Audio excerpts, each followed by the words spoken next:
हर सोमवार वो चुपचाप एक चिट्ठी लिखता था, एक अनकही मोहब्बत के नाम। साल भर 48 चिट्ठियां भेजी, कोई जवाब नहीं आया। फिर भी वो लिखता रहा। उस सोमवार बारिश बहुत तेज थी। वो फिर भी निकला, आखिरी खत लेकर। ये चिट्ठी मुझे ही भेजी थी ना? मैं हर चिट्ठी पढ़ती रही, मगर जवाब देने की हिम्मत नहीं हुई। तुम यहीं रहती थी? अब हर सोमवार जवाब मेरी तरफ से होगा। कभी कभी मोहब्बत सामने होती है, बस थोड़ी हिम्मत की देर होती है। क्लास में वो हमेशा सबसे आगे बैठती थी और मैं हमेशा उसके पीछे। उस दिन उसकी पेंसिल टूट गई। मैंने अपनी फेवरेट पेंसिल उसकी टेबल पर रख दी। वो मुस्कुराई लेकिन कुछ नहीं कहा। हर दिन मैं उसे नई पेंसिल देता रहा। आखिर एक दिन एक पेंसिल में जवाब मिला। उसने कुछ नहीं कहा, बस मुड़कर देखा। कभी कभी एक पेंसिल भी काफी होती है। कहानी बड़ी नहीं थी, पर सच्ची थी।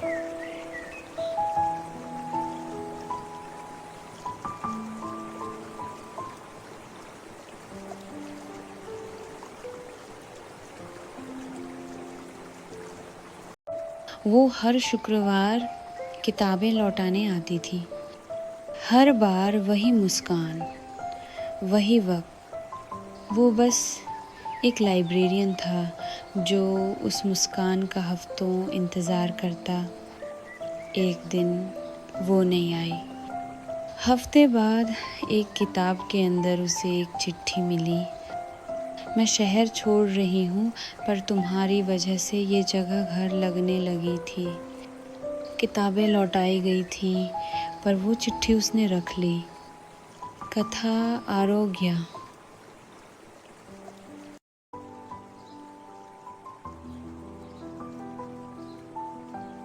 उन्होंने साथ छोड़ दिया, पर एक आदत नहीं छोड़ी। हर शाम ठीक 7 बजे बालकनी में कॉफ़ी बनती है। न कोई कॉल, न मैसेज, बस एक आदत जो अब इश्क बन गई थी। वो अलग ज़रूर है, पर उस शाम की कॉफ़ी में अब भी साथ है वो स्वाद। कभी कभी प्यार को साथ रहने के लिए साथ होना ज़रूरी नहीं।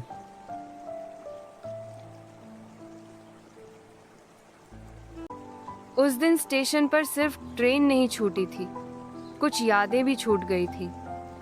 रेनकोट की जेब से गिरे कुछ पुराने खत, हर एक में सिर्फ एक ही नाम, सिया। वो हर हफ्ते आता था, उसी वक्त, उसी बेंच पर। शायद वो जानता था कोई नहीं आएगा, पर मोहब्बत को सबूत नहीं, सिर्फ वक्त चाहिए। बारिश में भीगते वो खत आज भी वही कहते हैं, मैं आज भी तेरा इंतजार करता हूँ। कभी कोई पढ़ ले, शायद लौट आए वो भी। उसने कभी अपना नंबर नहीं बदला, क्योंकि वो अब भी इंतजार कर रही थी। कहीं न कहीं उम्मीद बाकी थी। देर रात उसका फोन बजता है। एक मिस्ड कॉल, अनजान नंबर, एक नया वॉइसमेल। कौन हो सकता है? वो वॉइसमेल प्ले करती है, एक जानी पहचानी आवाज़। हेलो, मैं हूँ। पता नहीं ये नंबर अब भी चलता है या नहीं। बस तुम्हारी बहुत याद आई। उसकी आंखें नम हो जाती हैं। फ्लैशबैक, बारिश में हंसी, बस स्टॉप पर हाथ थामना, स्टेशन पर उसका आखिरी अलविदा। वो जा चुका था, लेकिन ये आवाज़, ये आज की थी। वो तुरंत कॉल बैक करती है। जिस नंबर पर आप कॉल कर रहे हैं वो बंद है। वो चुपचाप स्क्रीन को देखती है। कुछ लोग लौटते हैं, रुकने नहीं, हमें मुक्त करने। लड़की की धीमी मुस्कान, अलविदा, अब सच में। वो मुस्कुराते हुए आगे बढ़ती है। कथा आरोग्य, एक प्रेम कथा, जहां आवाजें आती हैं दिल को आज़ाद करने।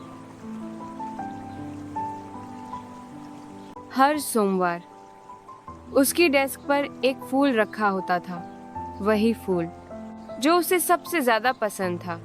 वो मुस्कुराती थी, पर कभी नहीं जान पाई कि उसे लाता कौन है। साल बीत गया, पर फूल हर सोमवार आते रहे। फिर आया स्कूल का आखिरी दिन। वो लड़का जो हमेशा दूर रहता था, आज उसके सामने आया और वो फूल खुद थमाया। वो मुस्कुराई, और बस इतना कहा, मुझे हमेशा पता था। कथा रो गया।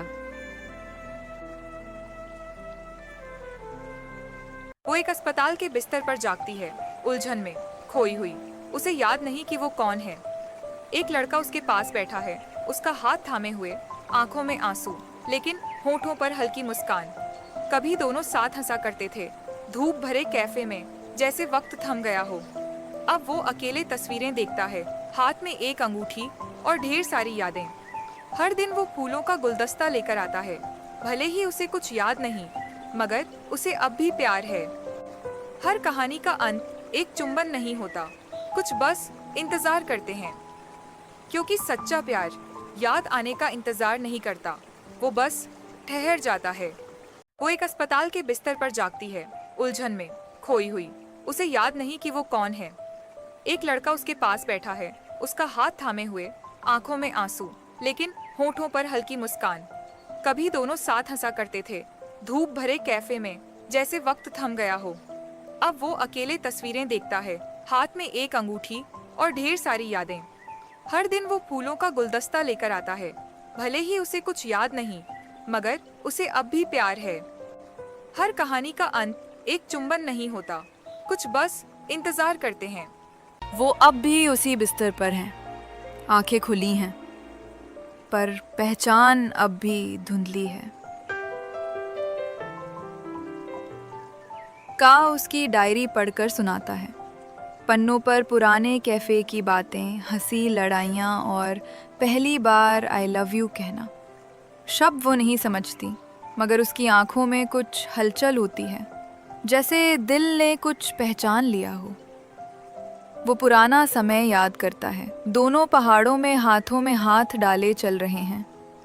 वो अचानक रुकती है और कहती है, अगर मुझे कुछ हो जाए तो मुझे पढ़कर सुनाना।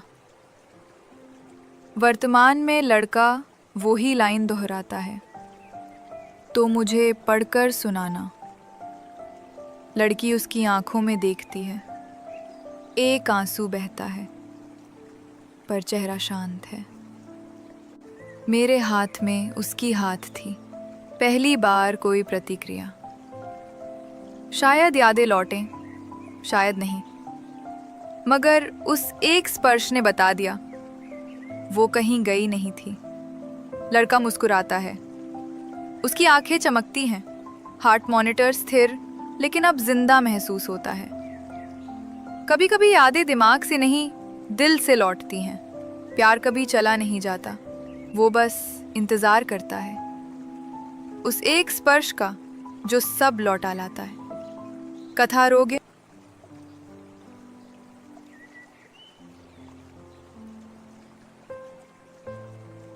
हर सुबह बस स्टॉप पर वो दोनों मिलते थे। नजरें मिलती थीं, दिल कुछ कहता था, पर लब खामोश रहते। वो लड़का रोज कुछ बोलना चाहता था, पर हिम्मत बस नहीं होती थी। एक दिन उसने हिम्मत जुटाई, धीरे से कहा, क्या हम कभी कॉफी पर? बस आ गई। वो लड़की मुस्कुराई, चुपचाप बस में चढ़ गई, कुछ कहे बिना, पर उसकी आंखें बहुत कुछ बोल गईं। अगले दिन बस स्टॉप खाली था, सिर्फ एक चिट्ठी रखी थी, कल की कॉफी आज भी पेंडिंग है। सर्दियों की एक शांत सुबह थी। हिमालय की पहाड़ियों में बसा एक पुराना शहर बर्फ की चादर में लिपटा हुआ था। पुरानी पत्थर की इमारतों से गर्म रोशनी बाहर झांक रही थी और गलियां पूरी तरह सुनसान थीं। इस ठंडी लेकिन खूबसूरत सुबह में कुछ खास होने वाला था। शहर के पुराने पुस्तकालय में आर्या नाम की एक लड़की बैठी थी। वह किताबों की अलमारियों से घिरी हुई थी। एक किताब के पन्नों के बीच उसे एक पुरानी पीली चिट्ठी मिली। उस पर लिखा था, मुझे आखिरी ट्रेन पर मिलो। आर्या के चेहरे पर हल्की सुनहरी धूप पड़ रही थी। उसकी आंखों में जिज्ञासा और दिल में हलचल थी। सांझ का समय हो चुका था। पहाड़ों के बीच एक छोटा सा रेलवे स्टेशन बर्फ की सफेद चादर से ढक चुका था। प्लेटफॉर्म पर सिर्फ पीली गर्म रोशनी जल रही थी। चारों ओर सन्नाटा था, लेकिन उस शांत माहौल में कुछ खास होने की उम्मीद थी। स्टेशन पर रोहन नाम का एक युवक खड़ा था। उसके हाथ में भी वही चिट्ठी थी, ठीक वैसी ही जैसी आर्या को मिली थी। तभी उसकी नजर सामने खड़ी आर्या से मिली। दोनों की आंखों में हैरानी थी, लेकिन उसी पल एक अनकहा जुड़ाव भी महसूस हुआ। ट्रेन आ चुकी थी। आर्या और रोहन एक साथ एक डिब्बे में बैठे थे। खिड़की के बाहर बर्फ गिर रही थी और अंदर की रोशनी से डिब्बा गर्म और सुकून भरा लग रहा था। दोनों मुस्कुरा रहे थे, बातें कर रहे थे और ऐसा लग रहा था जैसे वे एक दूसरे को वर्षों से जानते हों। रात गहरा चुकी थी। ट्रेन धीरे धीरे बर्फ से ढके पहाड़ों के बीच से निकल रही थी। खिड़कियों से रोशनी बाहर झलक रही थी और ऊपर आकाश में असंख्य तारे चमक रहे थे। यह दृश्य शांत, जादुई और पूरी तरह सिनेमाई लग रहा था। और उसी ट्रेन में दो दिल पहली बार मिले थे, शायद हमेशा के लिए।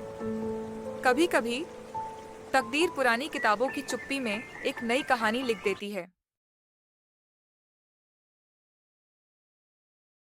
इन बर्फीली वादियों से गुजरती है।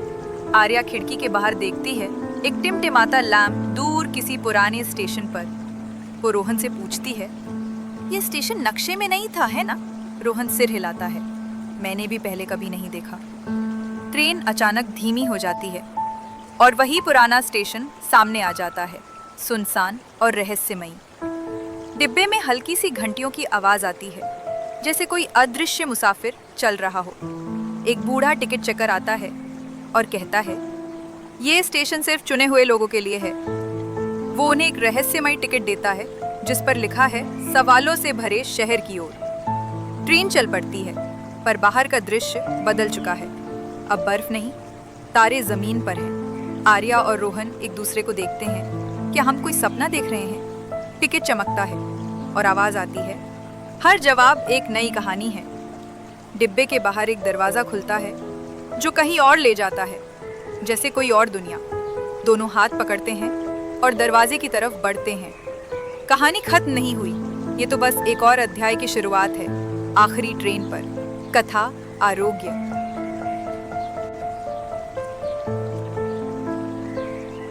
दरवाजा खुलता है। आर्या और रोहन कदम रखते हैं एक नए शहर में, जहां सब कुछ कांच जैसा चमकता है और सड़कों पर कोई परछाई नहीं। ये कहाँ आ गए हम? आर्या धीरे से कहती है। एक लड़की उनके पास आती है। उसकी आंखों में पूरा ब्रह्मांड झलकता है। वो मुस्कुराकर कहती है, यह है सवालों का शहर, यहाँ हर जवाब एक कीमत लेता है। आर्या पूछती है, हम यहाँ क्यों हैं? लड़की जवाब देती है, क्योंकि तुमने यादों से सवाल किया है और वो जाग चुकी हैं। चारों तरफ पुराने दृश्य तैरने लगते हैं। आर्या और रोहन के बचपन, अधूरी बातें, अनकही भावनाएं। एक आवाज़ गूंजती है, क्या तुम अपने अतीत का सामना कर सकते हो? एक दरवाज़ा खुलता है, लेकिन इस बार दोनों के लिए अलग अलग। रोहन आर्या की ओर देखता है, अगर हमें अलग होना पड़े, क्या तुम फिर भी चलोगी?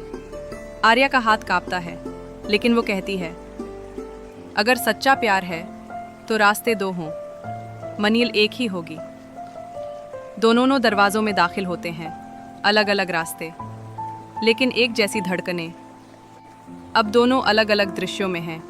आर्या एक घड़ी के कमरे में, जहां समय उड़ा चल रहा है। रोहन एक पुल पर, जहां हर कदम एक याद मिटा देता है। क्या तुम अतीत भूलकर भविष्य चुनोगे, या फिर? एक चमकती हुई टिकट उभरती है। अगला स्टेशन निर्णय का दरवाज़ा है। कथा आरोग्य। एक बार एक शिक्षक कक्षा में एक खाली जार लेकर आए। सबसे पहले उन्होंने उसमें बड़े बड़े पत्थर डाले। जार भर गया, ऐसा लगा। फिर उन्होंने कंकड़ डाले, जो पत्थरों के बीच आसानी से बैठ गए। फिर उन्होंने रेत डाली, जो हर कोने में समा गई। अब जार सच में भर गया था। विद्यार्थी चुप थे। तब शिक्षक ने शांत स्वर में कहा, अगर मैं पहले रेत डाल देता तो पत्थरों के लिए कोई जगह नहीं बचती। जीवन में भी पहले जरूरी चीजों को जगह दीजिए, बाकी सब अपने आप जगह बना लेगा। कथा आरोग्य। हर कहानी एक सीख है। कहते हैं, खत दिल की आवाज होते हैं। आज मैं भी एक खत लिख रहा हूँ अपनी मम्मी के लिए, जो अब आसमान में रहती हैं। मैंने अपनी बात एक पतंग में बांध दी है और उसे आजाद कर दिया है। जाओ, उड़ जाओ, और जहाँ भी मम्मी हो उन्हें ये खत पहुँचा दो। कई दिन बीत गए। जवाब की उम्मीद में थक गई थी। फिर एक सुबह दरवाजे पर एक अजनबी खत मिला। लिखा था, तुम्हारे शब्द मेरे दिल तक पहुंचे।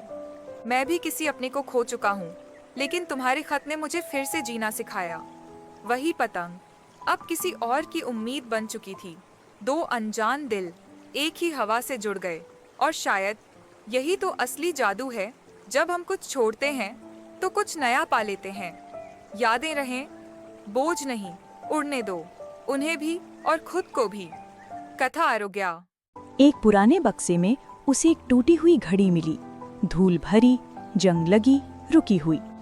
वो दिन भर उसे ठीक करने में लगा रहा, स्क्रू टाइट किए, कांटे घुमाए, लेकिन घड़ी चली ही नहीं, एक भी टिक टिक नहीं हुई। दादी मुस्कुराई और बोली, बेटा, रुकी हुई घड़ी भी दिन में 2 बार सही समय दिखाती है। लड़का चौंका। शायद ये काम बेकार नहीं था, शायद टूटा होना बेकार होना नहीं होता। पर इसका मतलब ये नहीं कि हमारी कोई कीमत नहीं। हर रुकी चीज भी किसी पल पर सही होती है।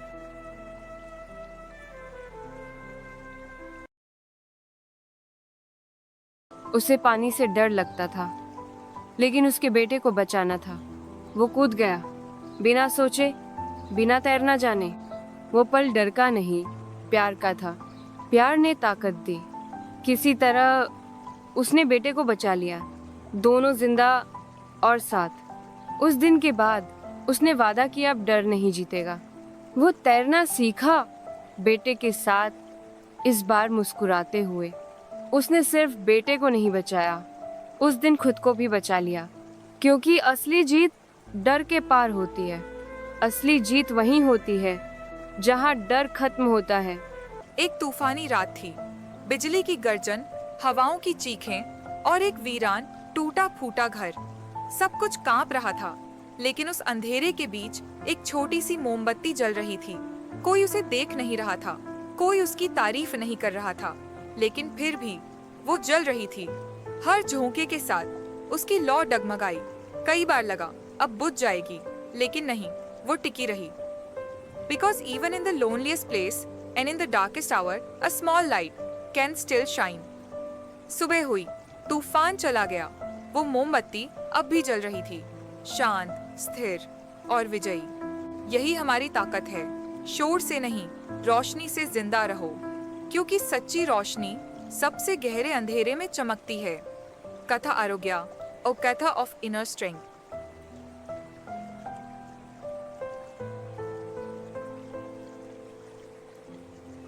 लोग उसे धूलों का शहर कहते थे, जहां सपने भी सूख जाते थे।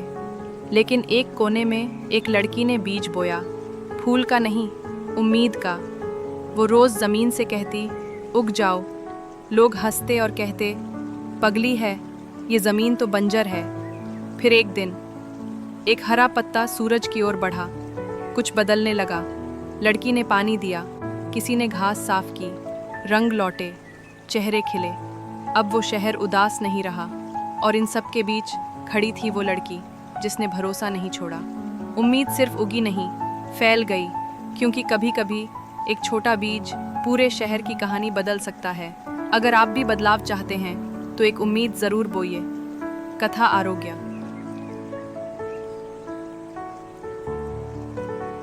वो खड़ी थी डर के किनारे पर, जैसे किसी खाई के पास नहीं, अपने डर के पास। हर आवाज़ कह रही थी तुम हार जाओगी, लेकिन एक छोटी सी आवाज़ बोली, एक बार कोशिश तो करो। डर गया नहीं, लेकिन हिम्मत की आवाज़ तेज़ हो गई। हिम्मत का मतलब डर का ना होना नहीं, हिम्मत है डर के बावजूद आगे बढ़ना। जब डर दस्तक दे तो दरवाज़ा हिम्मत से खोलो।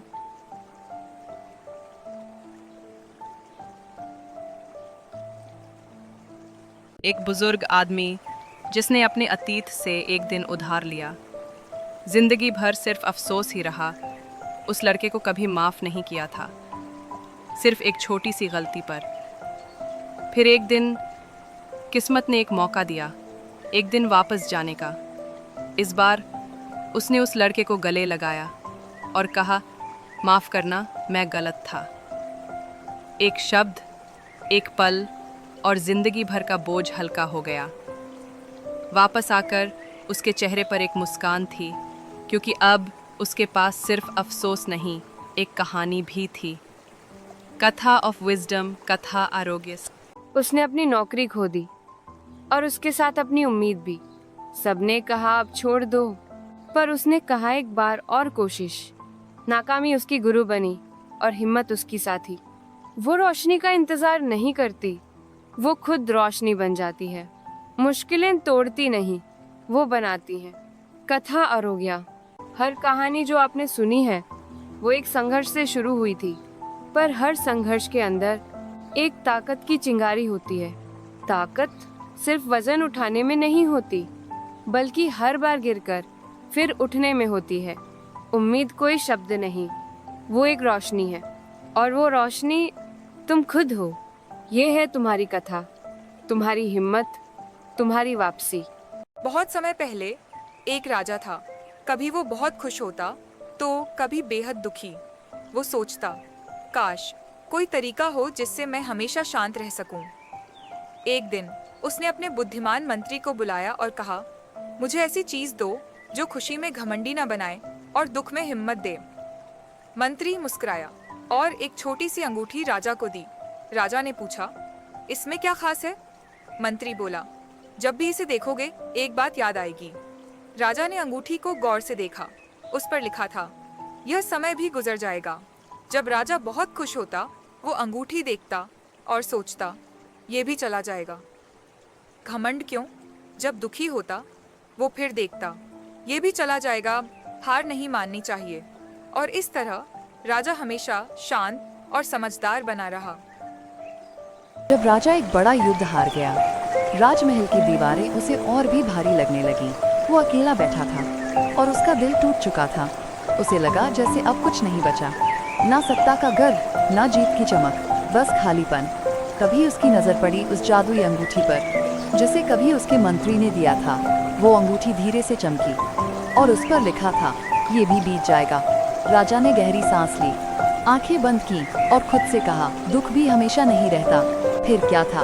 उसने अपने सैनिकों को बुलाया, प्रजा के साथ खेतों में काम किया, टूटी इमारतों को फिर से खड़ा किया। वो अब घमंड से नहीं, बुद्धि, धैर्य और विनम्रता से राज करता था।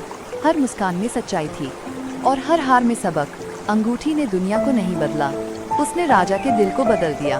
ये भी बीत जाएगा। अब राजा का दिल बदल चुका था।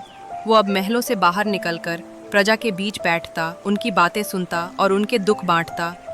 दूर खड़ा मंत्री ये सब देख रहा था। उसके चेहरे पर एक शांत मुस्कान थी। उसने सोचा, सही समय पर दिया गया ज्ञान एक जीवन को पूरी तरह बदल सकता है। राजा अब वृद्ध हो चुका था। उसने वही जादुई अंगूठी अपने बेटे को सौंप दी और कहा, बेटा, जब भी मन डगमगाए इस अंगूठी को देख लेना। ज्ञान का असली चमत्कार यही है। ये सिर्फ एक इंसान को नहीं, पूरी पीढ़ियों को दिशा दे सकता है। ये समय के साथ आगे बढ़ता है और लोगों को भीतर से मजबूत बनाता है। सिर्फ राज नहीं, अब विरासत भी थी। कथा आरोग्य। वर्षों बीत चुके थे। राजा अब बूढ़ा हो चला था। सारी दुनिया को जीतने वाला वो इंसान अब एक बार फिर अकेला महसूस कर रहा था। उसकी आंखों के सामने जिंदगी का पूरा सफर घूम गया।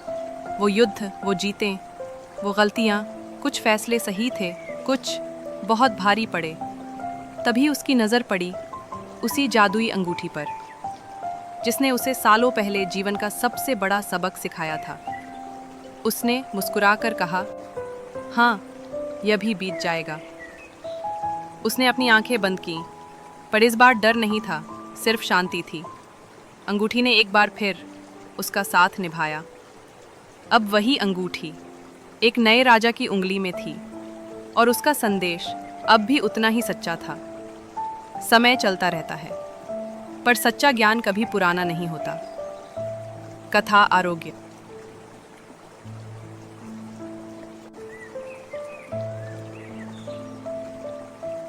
एक दिन उसे अपनी अलमारी में रखा एक पुराना दुपट्टा मिला। उसमें एक बटन अजीब सा था, बाकी सबसे अलग। याद आया, बचपन में उसकी सबसे प्यारी दोस्त ने वो बटन सिल दिया था जब असली वाला टूट गया था। तब से हर सर्दी में वो वही दुपट्टा पहनती है, क्योंकि उसमें सिर्फ गर्मी नहीं, उस दोस्त की झप्पी है जो अब भी महसूस होती है। वो छोटा बटन एक याद है, एक एहसास है। वो दोस्त अब नहीं रही, लेकिन उसकी मौजूदगी हर सर्दी में साथ रहती है। कभी कभी दोस्ती किसी चीज़ में नहीं, एक बटन में भी जिंदा रहती है। बरसात की एक नर्म दोपहर थी। दो दोस्तों ने साथ मिलकर एक छोटी लकड़ी की नाव बनाई। नाव की नीचे की तरफ उन्होंने अपने नाम खुदे और एक वादा किया, हमेशा साथ रहेंगे। वो दोनों भीगते रहे, मुस्कुराते रहे, जैसे ये पल कभी ना खत्म हो। फिर वक्त गुजर गया, जिंदगी ने उन्हें अलग कर दिया। सालों तक वो नाव भी अकेली बहती रही। सालों बाद एक दोस्त लौटा, उसी पुरानी जगह, वहीं बारिश में एक छोटी सी लकड़ी की नाव किनारे पर अटकी मिली। अब भी उस पर वही दो नाम हल्के से दिखाई दे रहे थे। वही वादा, वही एहसास, जैसे दोस्ती अब भी जिंदा हो। कभी कभी एक छोटी सी नाव दोस्ती की सबसे बड़ी याद बन जाती है। द वुडन बोट प्रॉमिस, कथा आरोग्य कहानी, क्योंकि कुछ निशान वक्त भी नहीं मिटा सकता। जब भी बारिश होती है, एक लड़की अपने पास का छाता उठाती है और जाकर उसे एक बाट पर टांग देती है। वो छाता अपने लिए नहीं, बल्कि एक सड़क पर सोने वाले कुत्ते के लिए होता है। वो कुत्ता हर बार उसी जगह सोता है, भीगते हुए। लड़की और कुत्ते ने कभी बात नहीं की, पर हर बारिश में छाता वहीं टंगा मिलता है, कभी लाल कभी पीला, हर बार साफ सुथरा। कुत्ता समझ गया था, कोई है जो उसकी परवाह करता है। एक दिन बारिश हुई, पर छाता नहीं आया। कुत्ता बाट के नीचे बैठा इंतजार करता रहा। तभी लड़की फिर आई। अब वो स्कूल ड्रेस में थी और हाथ में दो छाते थे। वो मुस्कुराई, एक छाता खुद पर खोला और दूसरा अपने पुराने दोस्त के लिए रख दिया। वो दोनों बारिश में साथ बैठे रहे, छाते के नीचे और दोस्ती की छांव में। कभी कभी बिना शब्दों के भी दिल जुड़ जाते हैं। हर शाम दो दोस्त पार्क के झूले पर मिलते थे। हंसी से भरी दुनिया बस वही थी।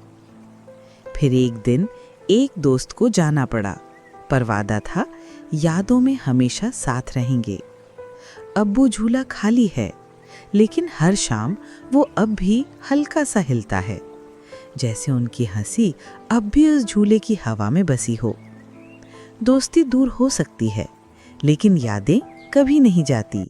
उसके पास ज्यादा कुछ नहीं था, लेकिन एक कपकेक जरूर होता था हर साल। और वो कपकेक हमेशा अपने सबसे प्यारे दोस्त के लिए बचाता था। हर साल, बिना कहे, बिना उम्मीद के, बस एक कपकेक और एक मुस्कान।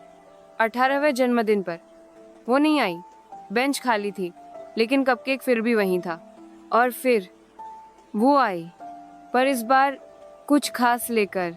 उसने मुस्कुराकर कहा, अब चलो मिलकर हजारों कपकेक बांटते हैं, जैसे तुमने हर साल मेरे लिए एक रखा। कभी कभी एक छोटा सा कपकेक जिंदगी भर की दोस्ती बन जाता है। कथा आरोग्य। दो दोस्तों ने साथ में एक नन्हा पौधा लगाया। आखिरी दिन जब वो एक दूसरे से विदा ले रहे थे, वक्त बीतता गया, रास्ते जुदा हुए, सपने बदले, मगर वो पौधा वहीं रहा, दोनों की दोस्ती की तरह। सालों बाद एक दिन दोनों वहीं लौटे। उम्र बढ़ चुकी थी, पर मुस्कान वही थी। वो पेड़ अब छांव देता है, ठीक उसी तरह जैसे दोस्ती मुश्किल वक्त में साया बन जाती है। कभी जो साथ बोया था, आज वही दोस्ती का सबूत बन खड़ा है।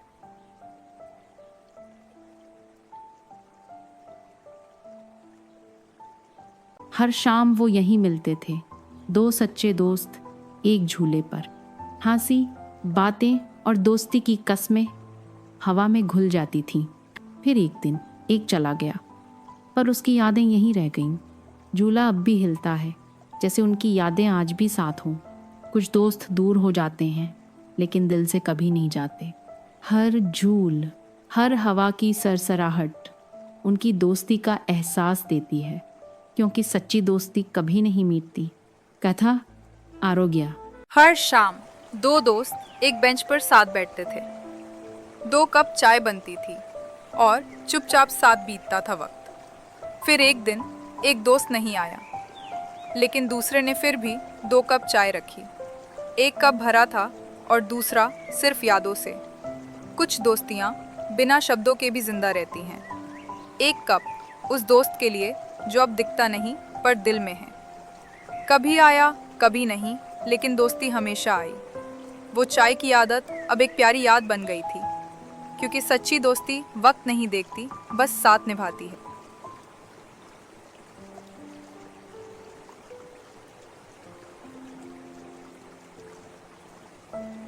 हर सुबह बुक स्टोर खुलता था और वहाँ होता था वो छोटा सा ग्रे बिल्ली इंतज़ार करता। पर मालिक के चले जाने के बाद दरवाज़ा फिर कभी नहीं खुला। फिर भी वो आता रहा, बारिश हो, बर्फ़ या धूप, उसका इंतज़ार जारी रहा। लोग बोले बस एक बिल्ली है, पर वो जानता था दोस्ती कभी बस नहीं होती। फिर एक दिन दुकान फिर से खुली, नया चेहरा, नरम हाथ, एक प्यार भरी पुकार, और बिल्ली अंदर चला गया, जैसे कुछ बदला ही नहीं।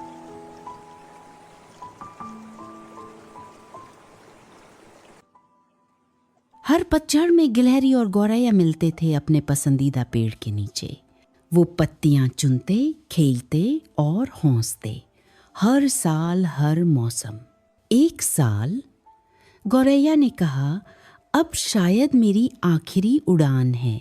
अगर मुझे याद करो तो उस आखिरी पत्ते को देखना। सर्दियां आईं, लेकिन गौरैया कभी वापस नहीं आई। पर वो सुनहरी पत्ती अब भी वहीं थी, और दोस्ती भी।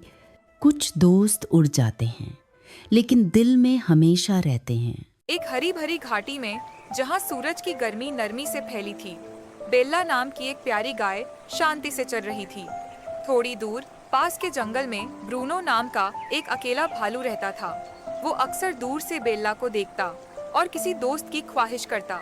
एक दिन उसकी जिज्ञासा डर से ज्यादा हो गई और वो जंगल से बाहर आ गया।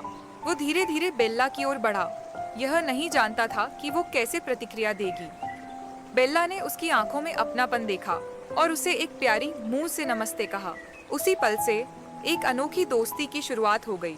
बेल्ला ने ब्रूनो को घास के मैदान की खुशियाँ दिखाई, तितलियाँ पकड़ना, धूप सेंकना और तारों को निहारना, और ब्रूनो ने उसे जंगल की दुनिया दिखाई, पेड़ों पर चढ़ना, नदियों में मछली पकड़ना और रथुओं का बदलना। उनकी दोस्ती हर दिन गहरी होती गई और उन्होंने साबित किया कि सच्ची दोस्ती कहीं भी पनप सकती है, चाहे दिल कितने भी अलग क्यों ना हो। एक ठंडी सुबह जब सब कुछ शांत था, अचानक काले बादल मैदान पर छा गए। बेला ने डरते हुए आसमान की ओर देखा। उसे गरजती बिजली से बहुत डर लगता था। ब्रूनो ने उसकी आंखों में अपना गिरा पूडर देखा। वो धीरे से उसके पास आया और प्यार से अपना पंजा उसके ऊपर रखा। चिंता मत करो, उसने कहा, चलो मेरे जंगल में शरण लेते हैं। तेज हवाओं और मूसलधार बारिश के बीच वो दोनों एक बड़े देवदार के पेड़ के नीचे छिप गए। बाहर तूफान रेजिंग था, लेकिन बेला खुद को ब्रूनो के साथ पूरी तरह सुरक्षित महसूस कर रही थी। तूफान के बाद जंगल की हर चीज चमकने लगी। ब्रूनो के फर से पानी की बूंदें टपक रही थी और बेला की नाक पर कुछ पत्तियां गुदगुदी कर रही थीं। वो हंस पड़ी। इतनी सुकून भरी हंसी तूफान के बाद पहली बार आई थी। लेकिन जैसे ही सब कुछ शांत हुआ, मैदान में कुछ जंगली सूअर घुस आए। उनकी आंखों में शक था। They didn't trust outsiders. Bruno ने हाथ बढ़ाकर उनका स्वागत किया, लेकिन उन्होंने उसकी बातों का मजाक उड़ाया। बेला बिना डरे उसके साथ खड़ी हो गई। वो जानती थी सच्ची दोस्ती में कभी पीछे नहीं हटते। रात के समय चांद की रोशनी में सभी ने साथ खाना खाया, हंसी बाटी और संगीत की तरह चुपचाप नाचे। बेला और ब्रूनो ने सबको दिखाया कि शांति और प्यार साथ चल सकते हैं। धीरे धीरे सूअरों की आंखों में बदलाव आने लगा। उन्होंने ऐसी दोस्ती पहले कभी नहीं देखी थी, इतनी सच्ची, इतनी अटूट। एक एक कर सब मुस्कुराने लगे और पास आकर जुड़ने लगे। जैसे ही वसंत आया, मैदान और जंगल एक हो गए। अब वहाँ सभी जानवर साथ रहते, खेलते और खुशियाँ बांटते थे। वहाँ अब न कोई बाहर वाला था, न कोई अकेला। सूरज ढल रहा था। बेला और ब्रूनो एक साथ बैठे अपने नए शांतिपूर्ण संसार को निहार रहे थे। उन्होंने साबित कर दिया, अगर साथ सच्चा हो तो दोस्ती दुनिया को भी बदल सकती है। काठा रो गया। एक दिन बेला और ब्रूनो जंगल के उस हिस्से में पहुंचे जहां वो पहले कभी नहीं गए थे। वहां की हवा कुछ अलग थी। पेड़ों पर रोशनियां टिमटिमा रही थीं और चारों ओर एक रहस्यमयी सरसराहट थी। जंगल के बीचों बीच खड़ा था एक विशाल प्राचीन पेड़, जिसकी छाल पर जानवरों की चमकती कहानियां उकेरी गई थीं। ब्रूनो ने धीरे से अपनी पंजा उस पेड़ पर रखा। और तभी एक जादुई दृश्य सामने आया। उन्होंने देखा 2 जानवर जो कभी दुश्मन थे, समय के साथ सबसे अच्छे दोस्त बन गए। बेला की आंखें चमक उठीं। अब वो समझ चुकी थी, हर प्राणी की एक कहानी होती है और हर कहानी में छिपी होती है कोई गहरी सीख। उसी पेड़ के नीचे बेला और ब्रूनो ने भी अपनी दोस्ती की कहानी सबको सुनाई। खरगोश, चिड़िया, लोमड़ी और हिरण सब सुनते रहे चुपचाप। उनकी दोस्ती जो साहस और दया पर बनी थी, अब जंगल की एक अमर कथा बन चुकी थी। और उस दिन से हर पत्ता, हर हवा, हर धड़कन उनकी कहानी कहने लगी। एक कहानी जो बताती है कि सच्ची समझदारी और प्यार से दुनिया बदली जा सकती है।